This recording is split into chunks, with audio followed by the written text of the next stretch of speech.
listening to the Patriot Nation podcast.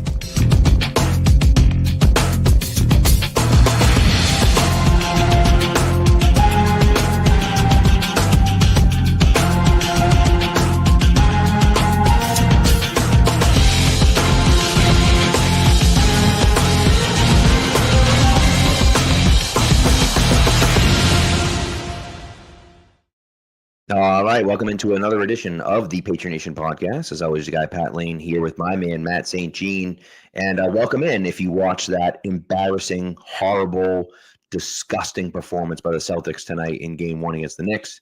Let's hope that's the only one they lose, but my God, what an absolutely embarrassing way to go out.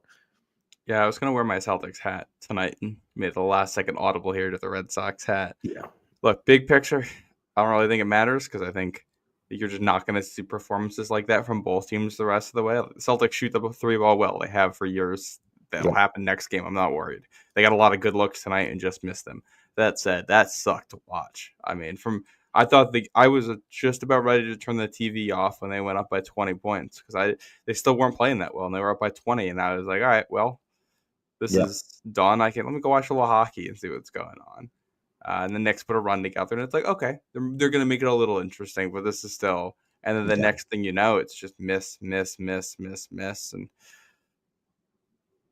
that had chances. Can't say they didn't have opportunities to win that one. Shots did not fall. Yeah, and it's one of those interesting things for me where I'm a math guy, as everyone knows, and analytically, and we're going to actually talk about some because the Ravens GM had some interesting things to say about that. We'll get into that later on in the week, but mathematically, over time, with the sample size big enough, if you shoot the ball well, a 3 obviously is worth more than a 2. It's beneficial to shoot more 3s than it is to shoot more 2s. But in the short term, in one game, in a one-game sample size, if you're just not shooting the ball well, maybe you should just stop shooting 3s. And I understand over the course of a season, over the course of a 7-game series, as long as your team is good at shooting 3s, it makes sense to keep shooting 3s.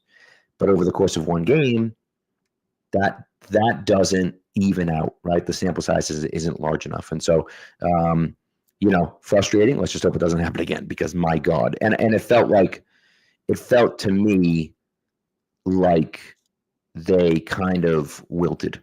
It was mentally weak, I felt, because they were settling for 3s. Tatum had Jalen Brunson on him, and he was taking step-back 3s. And it's like, dude, Jalen Brunson's 5'11". What are you doing? Like, stop it. Yeah. And I don't, that part of it annoyed me because it was just like, you could just take it at him. And either he was going to foul you, and you put him in foul trouble, or you're going to just blow by him. And so, anyways, it's enough Celtics talk. I do have one last note on that. I did, because I had that same, twice down the stretch there. Yeah. Maybe 3 times Tatum got favorable matchup off of a switch with kind of the game on the line. And all 3 times he was taking a 3. And I did, it was one of those where he got the match, but in my head I'm going, okay, this is the one where he's going to take it. I did notice that when he even started to go like he was going to take it to the basket, the Knicks were helping aggressively in the paint. And they were going to do everything they could, I think, to deny drives into the paint. I think they knew that the Celtics were missing 3s, and they were going to make them take a 3 to win. Yeah. And that might have been one of those where, I don't know, especially at the end of regulation, you're matched up on a big who can't keep up with you at all, so you're able to get a step back in a wide open 3. Yep. Tatum usually hits that shot. Like, in a vacuum, you really can't complain about that at all. It just was not their night. Yeah. No, that's true. Man. And so we'll see what happens in game 2 because that was real bad. Real bad. Gotta win the next one. Yep. Anyways, on to something else real bad, in my opinion. The fans vote for the next enshrinement into the Patriots Hall of Fame, and they vote in Julian Edelman. And so here's the thing. Julian Edelman is 1,000% deserving. I think that he's a fringe Pro Football Hall of Fame player. I really do believe that. I don't know if he'll ever get in, but he's certainly a fringe player because of what he did in the playoffs and his performances in the playoffs. I think that those kind of speak for themselves. I think the way he played defense and offense, the story with him being a 7-round player that was a quarterback, turned into wide receiver, grinded for a few years, took the veterans minimum to come back after his, like all those things. An unbelievable story, right? And all that's great. And he's incredibly deserving. The problem that I have is that one of the other people on the ballot is the greatest kicker in the history of the NFL. And I would make the argument, and I don't know if anyone would agree with me, I would make the argument that there's a chance that the Patriots never win a Super Bowl if it's not for Adam Vinatieri. Because if he doesn't hit that kick in Oakland, they lose that game. And if they, or not in Oakland, obviously, in the snow against Oakland, if they lose that game, now you start the season over again. You haven't won a playoff game. Tom Brady played like absolute dog poop in the playoff game. And half that locker room is sitting there saying, we want Drew as our quarterback. And Bill Belichick is saying, nope, Tom Brady's my quarterback. And he trades Bledsoe, and they have Belichick, and they have Brady. But the question is does he have that? Does the locker room accept him the way that they did after they won the Super Bowl? There's no way to know. No way to know that, right? Well, obviously. But I think everything changes if you're going out of that 2001 season saying you got the highest paid quarterback in NFL history, and you got a 6th-round pick who played like dog crap in his first playoff game and they lost. Well, and then I think you zoom out a little bit, and even if that doesn't change what happens going into the next season, they still stick with Brady. 0-2 happens the way it does. Right. It's going to be you miss the playoffs, and Brady is great that year, leads the league in touchdown passes. I think you would end up getting past that pretty fast, but suddenly it's all right. A coach who has one playoff appearance in 3 years. And then you start out the 0-3 season the way that season starts, especially, the Lawyer Malloy stuff. And I think one thing that kind of gets under-discussed about Bill Belichick in his tenure in New England is that by winning so early, he cemented his ability to do whatever he wanted, which became very important for the Patriots being who the Patriots were for so long. And, if he doesn't win in 0-1, what happens with that Lawyer Malloy situation in 0-3? Right. What happens with Rodney Harrison coming? Is Harrison going to come to New England? Is Robert Kraft going to feel like, hey, Lawyer Malloy is one of our guys, like you can't let him go? Bill doesn't have the cachet at that point to say, no, we are making this move. And the cascading effects that could have, especially when you open the season with a 31-0 loss in Buffalo. Right. Not that that's going to get you fired, but you're on the hot seat at that point, probably, the way things go if you don't have a Super Bowl ring then. So, and by the way, I believe Drew Bledsoe led the league in passing yards in 2002. So, now you're second guessing and saying he threw for, I believe he threw for over 4,000 yards in 2002 in Buffalo. It might have been 0-3, but I'm pretty sure it was 0-2 in Buffalo. Either way, I'll check those stats in a second. But either way, you're looking at it saying, yeah, we get this guy that we replaced our guy with. Remember now, that 0-1 team was Bledsoe's team. All those guys loved Bledsoe. Yeah. And so Brady takes over, and he didn't really win the locker room over right away, right? He won, and so that, of course, changes things. But, I don't know. It's, anyways, it's not fair.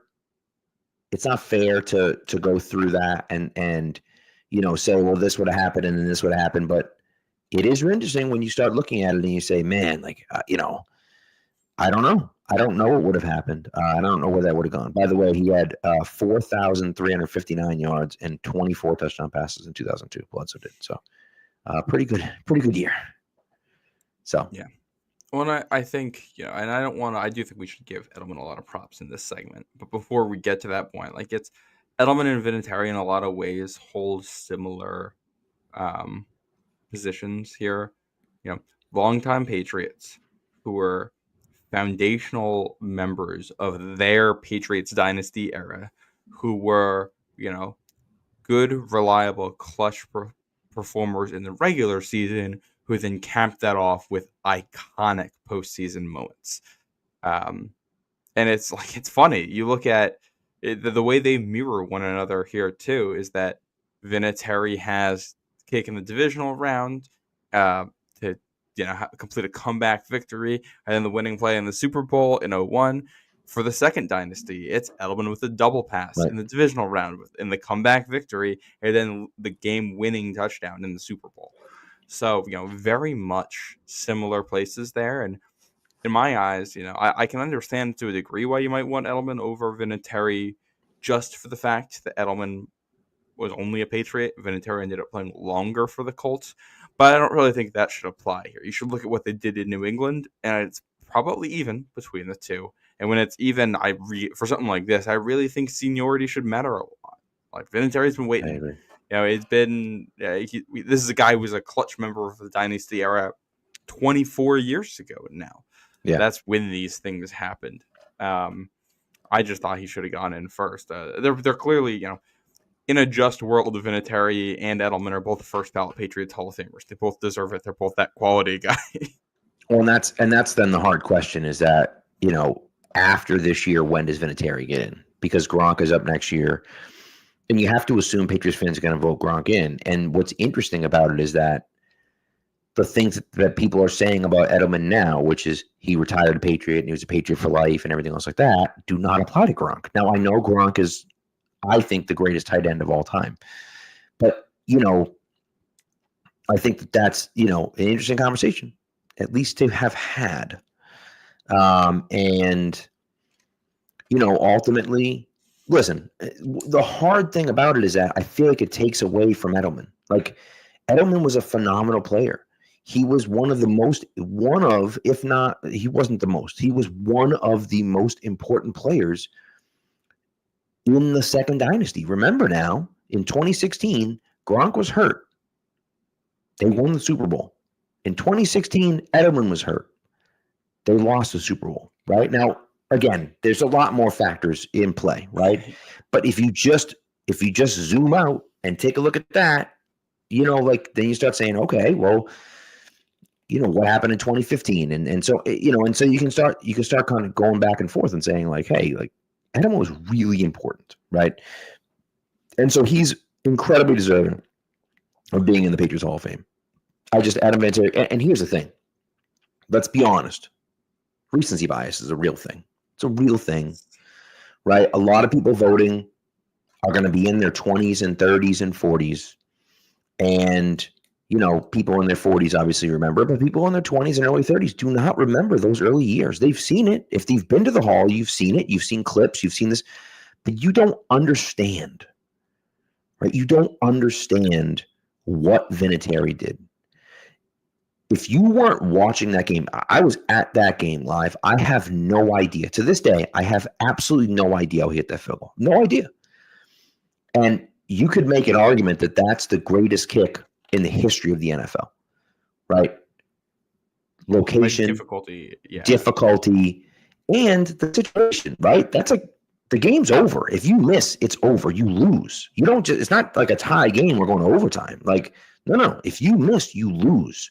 And so, like that, the stakes that were on that, plus the conditions and everything else, like, I think it's the greatest kick in NFL history. And so you start and you say, okay, well then, now what else? And so, anyways, that's the hard part for me, where I look at it and just say, man, like I wish it had been Vinatieri. I believe it should have been Vinatieri. But Edelman, Edelman's a Patriots Hall of Famer. 100% is a Patriots Hall of Famer. It's just like it sours it for me, because I feel like Vinatieri should have gotten in over him. Well, and the reality is, in a decade, no one's gonna care what order they got in. True. It'll be reduced to a line on a placard in the hall for one of them, for Edelman, saying first ballot. That's what this is going to be. Right. I will say I believe that Gronk is eligible next year. Gronk and David McCourty. Yeah, that's going to push Vinatieri back again, because Gronk deserves it over Vinatieri. I don't think there's really any dispute. I agree. Yep. Yeah. I know, by the way, for the recency bias thing, I do think part of this is that Edelman is active with a podcast, and Vinatieri is not, so he's much more active in the mind. I think that's probably the most significant reason here for why I went this way. But yeah, I think Vinatieri is going to get pushed back a little bit here, and I think if it were up to me, if the guys coming up here, I'd say it should be Gronk, then Vinatieri, then McCourty probably from that group. And once you get to McCourty, I think you can start to look at older guys from the dynasty you haven't gotten into. Yeah. Is Dante Hightower? Hightower's not in yet, no. Yeah, I because think like Hightower's. I think we need a few years for that one. Yeah, Hightower's kind of in that same realm where he should be getting in. All these guys are going to get in eventually. I'm not worried, especially with the draft the Patriots have had lately. It's not like there's a whole bunch of guys coming down the pike who are gonna. Yeah. Well, that's really what it comes down to, right? Is at a certain point we're going to get to a point where it's going to be like, oh, who are we voting in this year? Oh, Stephen Neal. Okay, let's go. Great player, Stephen Neal. Is he really Patriots Hall of Fame material? We don't know. So, yeah, I'm not. That's. Yeah. Well, somebody mentioned Wes Welker in the chat. Bill Belichick's a guy who I have a feeling at some point in this process, Kraft is just going to say you're in. Yes. I don't think that's going to require a vote or anything. Probably the day that Belichick stops coaching in college will be the day that similar to what he did with Parcells. Yeah. Or what happened with Brady. Brady retires immediately. You are in. I think it'll be the same with Bill coaching, and that won't count towards whoever's going to be in that year. Yeah. Welker is someone who I think Welker should be in the Hall of Fame, and I don't think Edelman should be in the Hall of Fame. I think Edelman should be in the Patriots Hall of Fame before Wes Welker should be in the Patriots Hall of Fame, just based on their legacies with those teams. I think Welker was undisputably the better player in terms of overall performance and accolades. Like 5-time All-Pro, Welker was 500 catch 1,000-yard seasons. Edelman has 2 of those. What he did was phenomenal and transformative for NFL offenses today. The issue is the legacy. 2 Super Bowl losses, one of them, fairly or unfairly, everyone blames him for being a big part of why they lost that game, and that's the type of stuff that should hurt you for this discussion. Well, that's ultimately right. He only played 6 years here in New England, and of course, he was incredible all 6 of those years, right? I mean, 1 year, the year after his ACL, he only finishes with 86 receptions, and the other 5 he finishes with over 100, right? The least amount of those being 111, which is outrageous. And so, he's one of those guys that I think deserves that spot in the Hall of Fame. The hard part is that. So, and this is one of those interesting things for me where you start to look at a guy like Terrell Davis is a great example. Now, Terrell Davis won in the NFL, won the Super Bowl twice. And so maybe that's the argument, right? That Terrell Davis won the Super Bowl twice. But Terrell Davis had an incredibly short career. Now, he was dominant over that short career, but he had an incredibly short career. He was considered one of the best running backs in football. Well, when he was there, rightfully so. But that really short career wound up being enough to get him inducted into the Hall of Fame. Well, if we look at Welker for those 6 years, right, and really we can make it 8 because the year before in Miami he had 67 catches. The year first year in Denver he had 73 catches and 10 touchdowns. And so if you look at that really 8-year gap, he was incredible. He was one of the best receivers in the NFL, and regardless of whether you want to admit it or not or whatever, but he was the first guy. He was the first of the volume. I shouldn't say the first, because that's not true, but he was like a truly transformative volume slot player, and he was incredible. And so I think he does deserve consideration for the Hall of Fame. Again, I just think Edelman, with what he did in the postseason. The regular season numbers aren't there. Definitely not. But the postseason numbers are. And how important he was to the team in the postseason, I think makes a big difference. But again, it's hard because he doesn't have the numbers. He has better numbers than Lynn Swann. Yes. But just because Lynn Swann shouldn't be in the Hall of Fame doesn't mean Julian Edelman should be in the Hall of Fame where he doesn't belong either. So. Yeah. Yep. Side note, you want to know something that breaks my brain a little bit when it comes to the timeline of the NFL? Yeah. In the Patriots win over the Dolphins in 2004 that gave them the longest win streak in NFL history, Wes Welker was playing for the Dolphins in that game. That's one of those things, because when you look back on it, like the 04 Patriots in their style and the 07 Patriots in their style feel a decade apart in a lot of ways. And the fact that it was like, it really is very close. And that Welker's playing against you for one of those. It was one of those things too, you look back and it's like, what do you call it? Well, it's like when you look back and someone who you became friends with, you found out, we were at the same sporting event or the same concert or something like that. Like, who could have known? Right. Same type of thing. Yeah, no, that's true. It's a funny, it's a really funny situation, So, but yeah, Welker was at me. Anyways, so Edelman, back to Julian Edelman. He deserves it. Yeah. And ultimately, if you look at it, and I know, listen, I'll make the argument about Vinatieri, and I wholeheartedly believe it. But I almost wrote an article for Pat's Pulpit. I almost did. And then I said, you know what? I don't need to do that. Not on the day, because Julian deserves to be in the Patriots Hall of Fame. That's undeniably true. And so what is an article about Adam Vinatieri on that day going to do? It's not going to do anything. And so I don't want to take away from Edelman getting in. And so am I upset about it? Absolutely. Do I think that the fans made the wrong decision? Absolutely. But I also know that Edelman's very deserving of being in the Hall of Fame. And by the way, I think Logan Mankins is pretty darn deserving too. But nevertheless, you look at what Edelman did in the playoffs, in the Super Bowls that he was in, right? Super Bowl MVP, which I know Deion Branch did as well, but it was more than just one game, right? It was a 2016 game. That 2014 performance by Edelman, and I know a lot of guys had unbelievable performances in that game. Shane Vereen had an incredible game. Brady obviously was unbelievable, but like some of the catches that he had, and he's dealing with that, with that hip injury. He caught that ball on 3rd and 18 over the middle and got absolutely annihilated by Cam Chancellor. Like, just that's the type of play that, like, to me, when you look at the personification of what Julian Edelman is as a player, that's the exact play. 3rd and 18, game on the line, everything. The Patriots don't get that first down, they lose. Like, that's it. The game's over. It's 3rd and 18, you have to punt, right? And so, so for me, that right there is the personification of what Edelman is. You're going to get absolutely murdered by probably the hardest hitting safety in the league. You catch it anyways, you get your head torn off, and then you get up and start running because you're not sure if you were down. Of course, he ended up going down, and people were, did he have a concussion? Did he not? Who knows? But to me, that's the personification of who Edelman was as a player, because he was willing to put his life on the line for the team and come through in those biggest moments.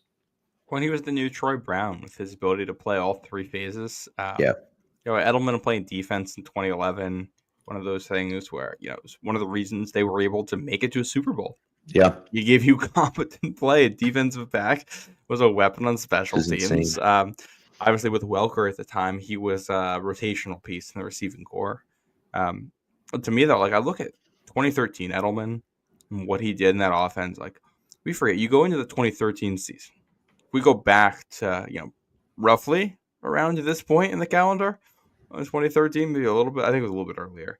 What you're expecting is that your group of receivers that season is going to include Rob Gronkowski, Aaron Hernandez, the newly signed Danny Amendola to come in and replace Wes Welker, and they drafted Aaron Dobson. That's okay. Dobson's going to be your big guy. Amendola's going to be your slot, and then you're going to have your two tight ends. That's what this is going to be. And then we all know what happens with Aaron Hernandez. Gronk is injured, and Aaron Dobson is not good. And Campbell Tompkins, though. Yes. But week 1 of the season, Danny Amendola tears his groin muscle off the bone or whatever it was. Yeah. And he would then miss the next 9-10 weeks. So right off the bat, Edelman ends up becoming wide receiver 1 for them. And, we talk about Campbell Tompkins and Austin Collie, and Aaron Dobson had 2 games that year where he looked good. The Jets game with a touchdown, the Steelers game crushing them deep.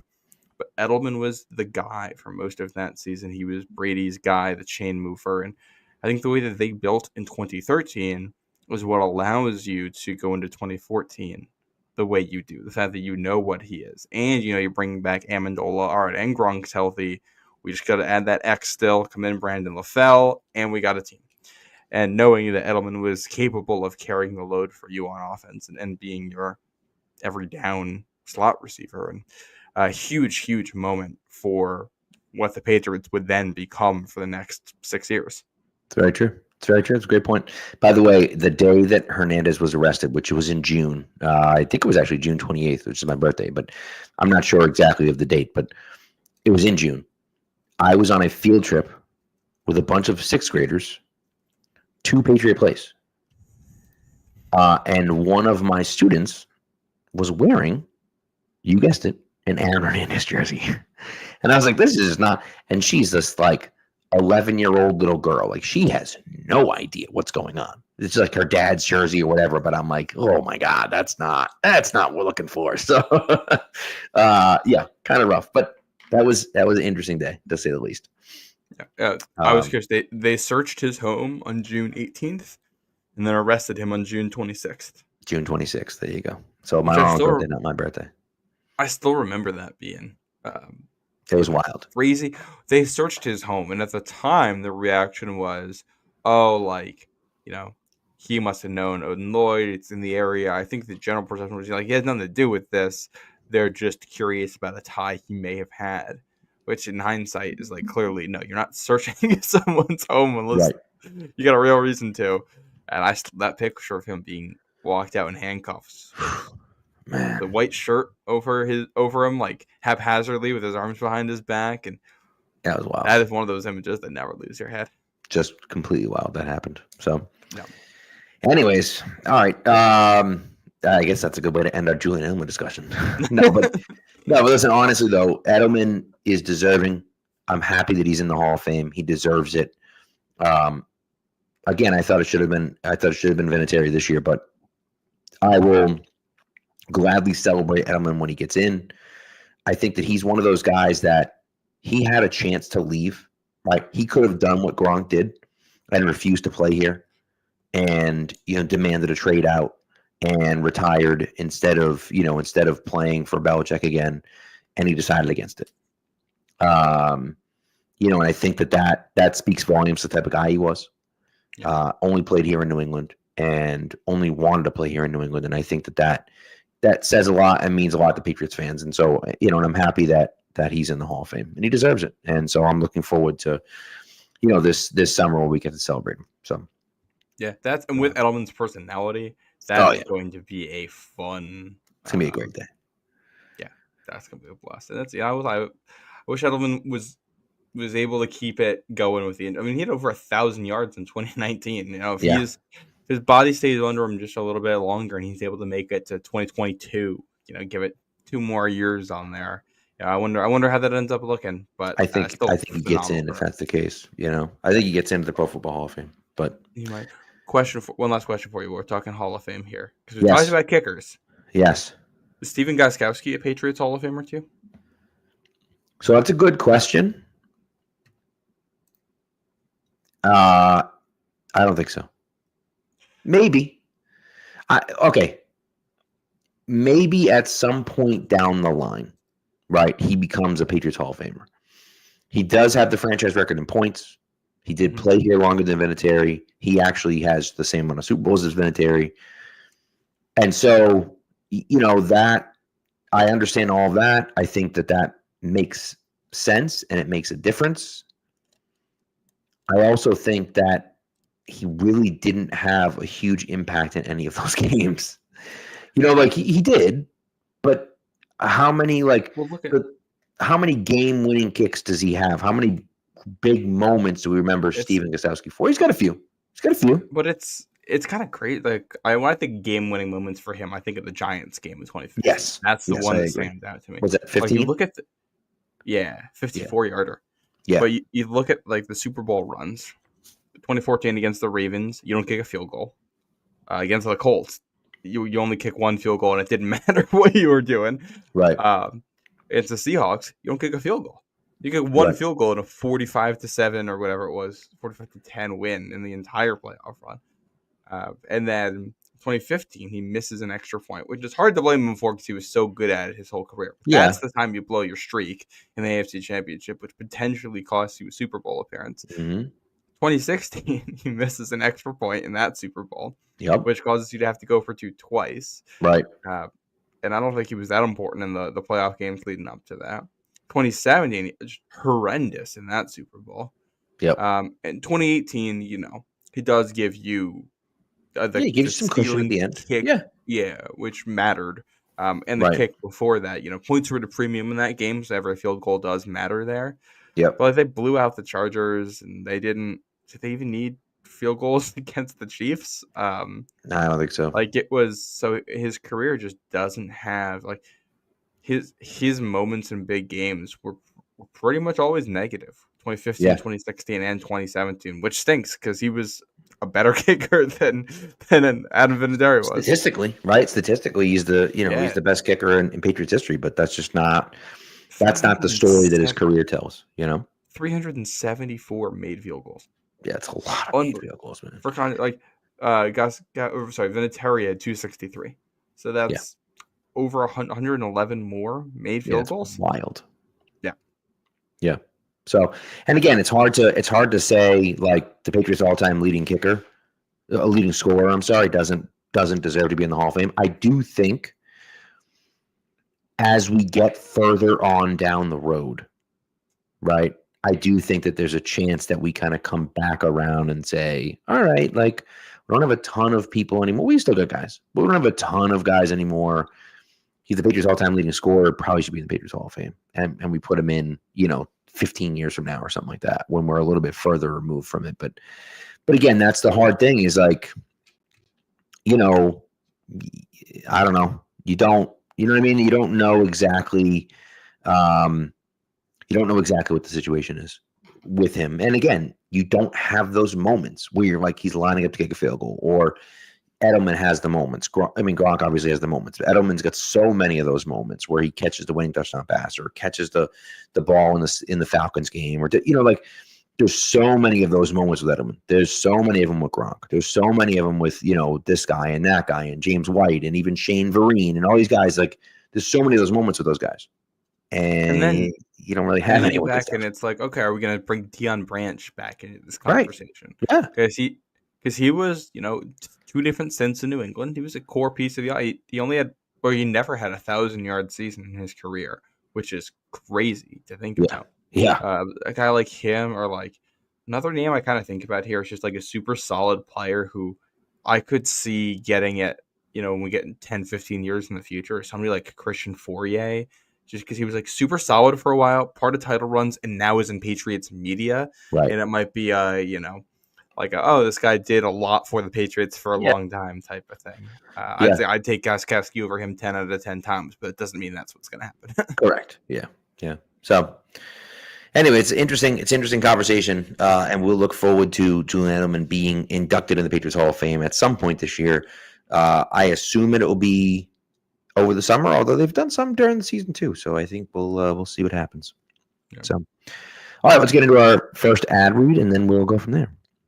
Of course, Saturdays of Prize Picks. Prize Picks is the best place to turn your sports knowledge into cash. With millions of members, Prize Picks has made daily fantasy sports accessible to all. You just pick more or less on at least two players for a shot to win up to 2,000. That's right, 2,000 times your cash. Run your game all season long on Prize Picks. Cash into the basketball playoffs with Prize Picks. Don't miss your last chance to add your favorite players from the court to your Prize Picks lineup, whether it's points, rebounds, assists, or all three. Take your pick of more or less for your shot to win up to 2,000 times your cash today. Turn your playoff hot takes into tickets to basketball's championship series. Starting with the play-in round, every lineup you make on Prize Picks will enter you in the Takes to Tickets sweepstakes, which could get you and a +1 a VIP trip to the ship. Come on now. Okay.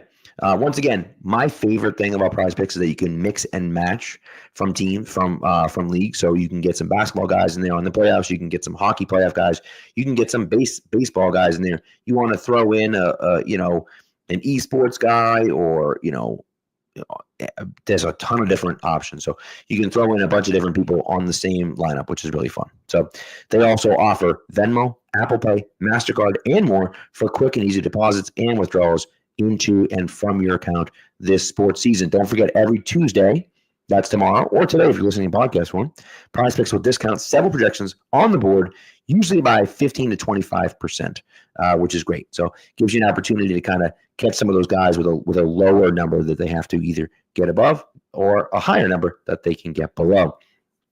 And then we also have Flex Friday as well. So Flex Friday, you got to opt in, tap the checkbox in your lineup, and you will have a protected play, which means either you'll win or you get that money back in promotional dollars. So what are you going to do? You're going to download the app Prize Picks. You're going to put in the promo code CLNS. When you do that, you're going to get $50 instantly when you play your first $5 lineup. You don't have to win the lineup. You just got to play it. Again, download the app Prize Picks, put in the promo code CLNS, and you're going to get $50 instantly when you play your first $5 lineup. Prize Picks. Run your game. All right. So I think we just quickly, I think we take a quick snapshot of what the Patriots are dealing with as far as what their depth chart and what their depth chart looks like right now and what we expect to kind of happen with them in the coming weeks. Right? I think that's where we're headed here. Mm-hmm. And I got to tell you, I'm pretty happy with what I've seen with the Patriots. I think that people have talked about this, right? They've done a great job of overhauling the lineup and overhauling really the whole roster. You look at the amount of free agents they brought in, the amount of undrafted free agents they brought in, and of course they bring in 11 draft picks.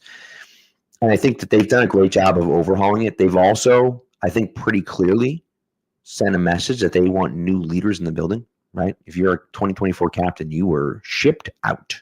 And so they're all gone except for Jabril Peppers, who of course didn't end the year as a captain because of the off-field incidents that he had. And so, I'm really interested to kind of see where it goes from here. I will say I had an article come out this morning. I don't know if you saw it or not, Matt. I had an article on Pat's Bubble come out this morning that just said, let's pump the brakes a little bit. Let's pump the brakes on the playoff talk just a little bit. I get it. I think they're good too. I did take a little bit of money on the under 7.5 because it was plus money. I said, you know what? Let's dabble a little bit there. Because, look, I think the Patriots are going to be good. I think they're going to be significantly better than they were last year. But if they double their win production from last year, they'll have 8 wins. They had 8 wins combined the last 2 seasons. Like this was arguably the worst roster in the NFL last year. And they're significantly better than they were, but I don't know if that's necessarily a playoff team. Yeah, no, and I think on paper they should be better, but also that should is dealing with a lot of unknowns here. How healthy is Stephon Diggs going to be? Will he be ready for week 1? How is he going to look by week 8? How is he going to look by week 14? Yep. How does that progress throughout the season? Because we saw Wes Welker in 2009. He played. It's the 1 year 2010. He played. It's the 1 year he wasn't quite fully himself coming back after that ACL injury. How does the wide receiver position solidify after Diggs? There's a lot of guys there who I feel like could be contributors. A lot of guys who, if they were cut, I would not bat an eye. It's, how does Pop Douglas look in the system? Mac Hollins and Kendrick Bourne being the 2 vets in the room. Do they both end up on the roster? How does that usage end up looking? How do the young guys look? Kyle Williams, Jalen Baker, Jalen Polk, Kayshon Boutte. A lot of names there. A lot of guys you can talk yourself into being contributors. How does it actually play out? Because there's a world where we're going to talk about the young guys and we're going to come out week 1 and it's going to be, Stephon Diggs, Mac Hollins, and Kendrick Bourne as your starting wide receiver trio because none of the young guys are fitting in the way that they would like them to. So, what does that look like? The whole from the middle over on the line is going to be a question mark. Who wins the center battle? Who wins the left guard battle? How does Will Campbell play? Right. Like Yeah, I mean that's all. Those are all question marks, right? And that's one of the things that I talked about in the article was like the offensive line is going to have at least 4 brand new starters to the Patriots. 4 guys that have never started a game for the Patriots. Well, I'm sorry, at least 3 guys that have never started a game for the Patriots, and possibly 4, right? And maybe 2 rookies, right? And so like there's a lot of question marks on the offensive line. I mean, I was just looking at, and our lads is not something to, that's not the depth chart or the official depth chart or anything like that. But if you look at the 25 spots on the roster, 22 plus the 3 specialists, the punter, kicker, and the long snapper. 13 out of those 25 spots are taken by guys that were not on this team last year. That's a lot. That's over half, right? So like, and again, those could work out, right? But like, there's a lot of question marks about Will Campbell. There's a lot of question marks about Garrett Bradbury, for God's sakes. Like, Garrett Bradbury was awful last year in Minnesota and then was cut. And so like, how good is he going to be? Is Jared Wilson ready to step in at center? Is Cole Strange going to be the guy at center? And if Cole Strange is the guy at center, who's playing left guard? And so like, so it's all those questions where you look at it and say, man, like, that's, and that's the plus side is good, right? We like the fact that the ceiling is very high on that, but that's the ceiling. You can't expect everyone to reach their ceiling or play at their ceiling. That's not reasonable. Yep. And then that's looking at the offense. The defense, like, look at the front 3 here. It has the Patriots with 3 linemen, 4 linebackers. The 3-4 primary. Yeah. Milton Williams, who we know is going to be an improvement on what they had last year. Yes. I don't think we know quite what we're going to be getting game in, game out. It's not going to be the Super Bowl performance every week. So how does that look for you over 17 games with him as a starter? Right now, this says Kiris Tonga was a starter at nose tackle, which probably makes sense because Milton Williams and Christian Barmore are best when they don't have to play nose tackle. Barmore, does he play? Is he the same player? Yep. Harold Landry, a guy who was productive with sacks last year, but did not generate a ton of pressure. The type of guy who, he might come in and just be another Anthony Jennings, where he's going to be a cleanup sack guy who is effective setting the edge, which, again, raises the floor on your defense from what you were last year, but you're not going to be making those splash plays. This has Keon White as a backup right now. Christian Ellis is a starter. Robert Spillane as a starter. Anthony Jennings is a starter. Spillane is a guy who I really like. I like how he fits in this. How good is he going to be? Is he going to be he'll be better than what you had last year? I don't really have any doubt about that. Right. But does he, he to me is a floor raiser. You're not going to have any games like you did against the Jaguars last year. That's not going to happen, which you're going to be in more games, which will help. I like the corners. I think Christian Gonzalez, Carlton Davis is a great pairing, and somebody will be able to play nickelback at a decent level. The safety position, I think one of the most interesting spots on the roster. Yeah. They got 8 guys listed as safeties right now. Yeah. Yeah, and that does not include Craig Woodson. So no, who is a nickelback on this depth chart. And I think it's more because they got Jordan Polk here, who I think is the safety. They got 10 safeties on the roster. And part of that's nobody knows what Duggar's going to be next year. Peppers was incredibly inconsistent. Hawkins is fine, but they signed another one in Marcus Epps, who's also recovering from an injury. Right. Marty Mapu, nobody knows what position he's going to play. Del Pettis was decent for you last year. Brendan Schooler is a great special teamer. A couple undrafted free agents, and then Craig Woodson. So, how many of these guys are you going to keep? Which guy? And, a name that stands out to me here is Brendan Schooler. What does he look like? They have seemingly made an effort to get rid of some of the special teams guys. And they're not going to have Slater around the building anymore. Is Schooler a guy where they say, no, we're going to have you play defense now. And, we're going to, if you want to make this roster, you got to do it as a defensive player.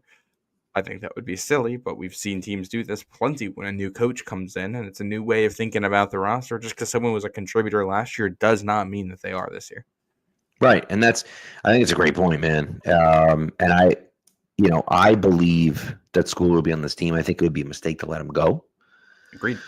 But that's I don't know what they're going to do, and what does Vrabel want his team to look like, right? And I think that makes a difference. And so we'll see. And again, I think that people that are expecting the playoffs or people that are hoping for the playoffs, I get it. I get it, right? But I also think, that there's so many question marks, right? I'm happy. Look, I like the upside. I think the upside is there for sure. But I honestly look at it and just think like it's not a done deal, right? Like I think they're much better than they were last year, and there's a much better chance that they're successful than there was last year. But there's no guarantee they're going to be successful. And I think that, people are treating this as though like, oh, we fixed everything, we're good. That's just not the case. And so, we'll see. By the way, we got to frame this comment. We got to frame it right here. Someone take a screenshot. Someone take a screenshot of this right now. There's a better chance of Jack becoming mayor of Boston than Polk making the team. That's right. Jack's put it in your paper, sir, because I'm pretty sure Jalen Polk's going to be on this team. That's very funny. Well, I think the other thing, like a lot of the guys we're talking about for roster battles right now, probably aren't going to be on the team in 2026. Like we're talking Kendrick Bourne versus Jalen Polk for the wide receiver 5 or wide receiver 6 spot. Right. That might really have no impact on the 2026 roster anyway. Yeah, the goal is to continue the churn, to figure out this season who you want to keep around and not, and then build for the year after. And probably, it's funny, I think the single most under-discussed factor for growth for this team is Drake May himself. We've talked a lot about giving Drake May the weapons and the tools around him to succeed, giving him the coaching, all that stuff. Whether or not Drake May succeeds at the end of the day is going to be up to Drake May. He showed flashes of absolute brilliance last season. Like we saw moments where you can see that there is a Pro Bowl, dare I say, all-pro quarterback in there somewhere. It has to get there consistently. How much of it not being there consistently last year was the supporting cast and the everything else of the New England Patriots? Obviously a somewhat significant portion. Yeah. This year we're going to start to find out, how much of that really was the case. And, he needs to get better. All these guys need to get better. But if you're going to be a playoff team this year, it's probably not going to be because you signed Harold Landry or because you signed Garrett Bradbury. Right. Or because you signed Mac Hollins. It's probably because Drake May is going to go from a guy who has those flashes, a couple flashes a game, to someone who makes those plays, even more routinely with fewer of the mistakes. He's a guy who, first of all, keeping himself healthy, guy who's not going to turn the ball over. If you can do those, and then add on more of these plays throughout the season, that's how you get to be a 9-10 win football team. That's where you're going to add 2, 3, 4 wins, whatever your win total might have been otherwise. Yeah, I couldn't agree with you more. And that's really what it all comes down to. And I think that's what the future of this team comes down to is how good is Drake May going to be? And I think that's why you saw day 1 and 2 of the draft being focused exclusively on making Drake May better.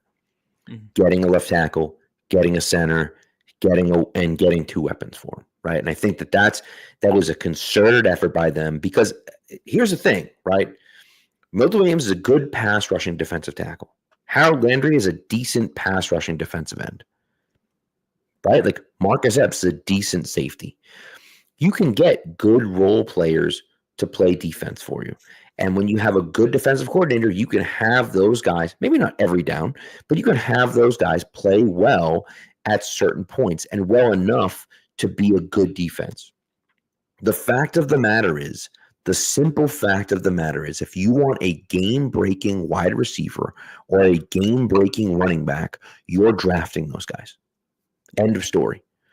And so, and if you want a great left tackle, you're drafting that guy. Now, time will tell if Will Campbell can be a great left tackle. But if you want one, you're not getting one in free agency. And the Patriots found that out this year when they offered an absolute bag to multiple guys.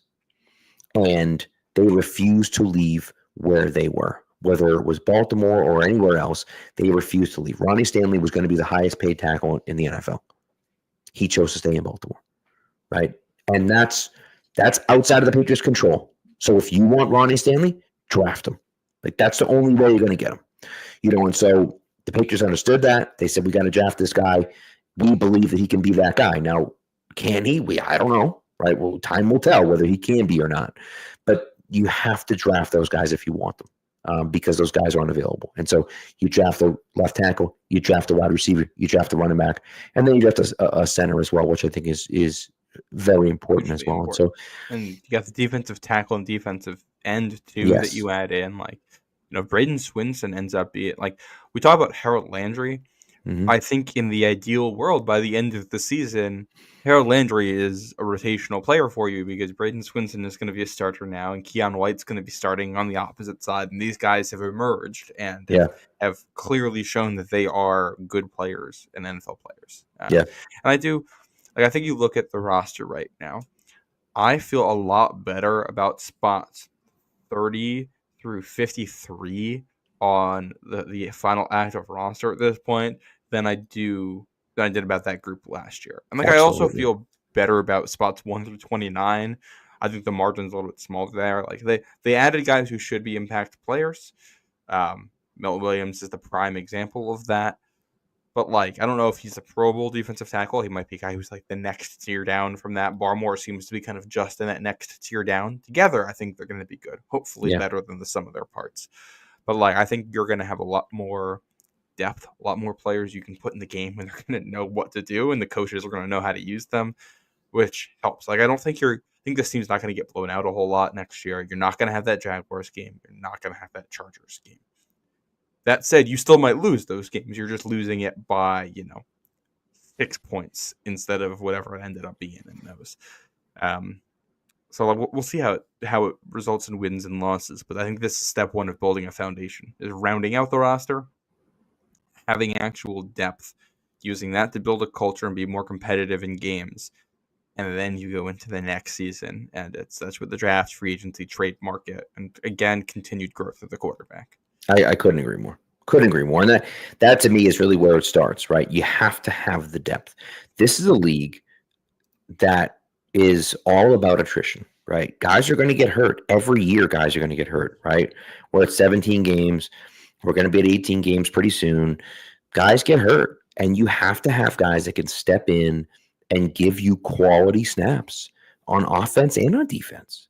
You have to be able to do that. And the Patriots could not do that last year. They could barely give you starters that could do that, right? But certainly once those starters got hurt, they didn't have anyone to back them up. And so I look at what we have offensively. And even if you want to look at it and say, okay, if Morgan Moses goes down, I feel a lot better about Caden Wallace this year than I did last year, right? I feel like he's grown. I'm hoping that, with some better offensive coaching, he'll be better. Right. He was also injured. That's the other part of it too, right? Is that he's, and then I feel like we have depth at center. We have depth at the guard positions. We have depth even at left tackle. If Darian Lowe stays on as the backup left tackle, or Marcus Bryant becomes that guy at backup left tackle. We'll see. But I think that you have a little bit of depth at this point, and you feel a lot better about the situation the Patriots are in. Now, again, does that mean anything? No, but I do think that goes a long way to feeling good about what you have as a whole on the roster, right? You can't build a winning team without having depth, right? If your depth stinks, your team stinks. And so I think building up that depth is great. If you want to get those truly elite players, right, you can do that in two ways. Number one, you can draft them, right? And number two, you can find a guy that's undervalued or used incorrectly in the spot that he was and bring him to your team and coach him up and put him in the right spot. And that happened over and over again with the Patriots, whether it was Mike Vrabel, whether it was Patrick Chung. I know Patrick Chung left and then came back, but doesn't matter. Whether it was those types of players or Rob Ninkovich or players like that. And of course, they did it with drafting guys as well. And so that's the only way you're going to get those truly impactful players. And so the Patriots aren't going to ever be a competitive team unless they can coach those guys up and draft in real, truly impact players. And it seems like they've done that this year. Time will tell, obviously. Last year, it certainly seems like they did that with one of their picks. And the year before, it seems like they did that with one of their picks, right? And hey, that's good that you got two really good players. But like, you got to get more than one guy a draft. Otherwise, you're going to be rebuilding for the rest of eternity. Yep, and like it's easy to feel good about this year's roster, and I think there's spots where they should clearly be better than they were last year. I think left tackle is the obvious one, even as a Will Campbell, skeptic who thinks he might end up kicking inside the guard at some point. He should still be better at left tackle than what you had last year. Yeah. And you should still be much better on the right side of the offensive line. Without a doubt, you should be better. Right. But I think also you look at where the Patriots were at this point last year, you had a day 2 pick at receiver who was supposed to start for you. You're looking at something similar now. You got the veteran and Kendrick Bourne who, was projected to probably be in the starting lineup or whatever you could salvage from Juju Smith-Schuster. And it's still like, at that point we thought Sidy Sow was a rising guy. Right. In this team. We thought David Andrews was going to play. We didn't know the severity of Cole Strange's injury, I don't think, at this point last year. No. And I think you look up and down the depth chart, and it's in a lot of places not that different than where we were last year. What's different is that there's optimism now that the guys who are making the decisions on these players are better than the guys we had making the calls last year. So these outcomes are going to be better with, guys who were similar and KJ Osborne versus Mac Hollins in that role. I like Mac Hollins significantly more. Garrett Bradbury versus Nick Leverett. I like Garrett Bradbury a lot more. Yes. I'm trying to think of the other guys in similar roles. I mean, Harold Landry kind of steps into the Matthew Judon role. Even a situation like CJ Jermaine Dupree versus, the kid from God's sakes, dude. Or Jaheim Bell. Thank you. I keep wanting to call him Joe Milton, the kid from Florida State, as a third tight end. I think that's not even close. And I think that's so we'll see. But I think that having him as your third tight end makes a ton of sense, and I feel better about that situation already. Now he hasn't even played as who knows undrafted free agent, but I liked him before the draft. I think that he could be a guy that could help out. And one of the things and this is kind of, for me at least, I've enjoyed listening, and this is kind of not necessarily roster-wise, but draft-wise. I've loved listening to all the people fawn over the Patriots and their draft and A and B plus and A plus and all this stuff. And it's been great. And I've loved every minute of it. But what I will say is that what I always like more and what I appreciate more is the stuff that happens before the draft. Mm-hmm. People were talking about Kyle Williams long before the draft, right? How many people were talking about Jalen Polk last year before the draft? I didn't hear anyone talk about Jalen Polk before the draft, right? And I'm sure to be fair, did. I did. Right? And people did, but I mean, but people weren't talking about this guy could be, a steal and he could be a little bit better than we're expecting and so on. Nobody was talking about that but Jalen Polk, right? And again, you did, right? And I'm sure there were people, but he wasn't like a name that was on people's tongues, right? Mm-hmm. Trayvon Henderson, people were talking about him before, right? And so it's you start to get into this all right, I want to hear what you had to say about the guy before he was a Patriot, right? Yeah. After he was a Patriot, sure, we'll talk about Patriots fans and hey, great job, drafting and so on and so forth. And that's not what I want to hear, right? What I want to hear is what happens before the draft. When the Patriots draft Craig Woodson, and I'm like, who? What are we talking about here? Who is that guy, right? And and then you say, oh, okay, maybe he's okay.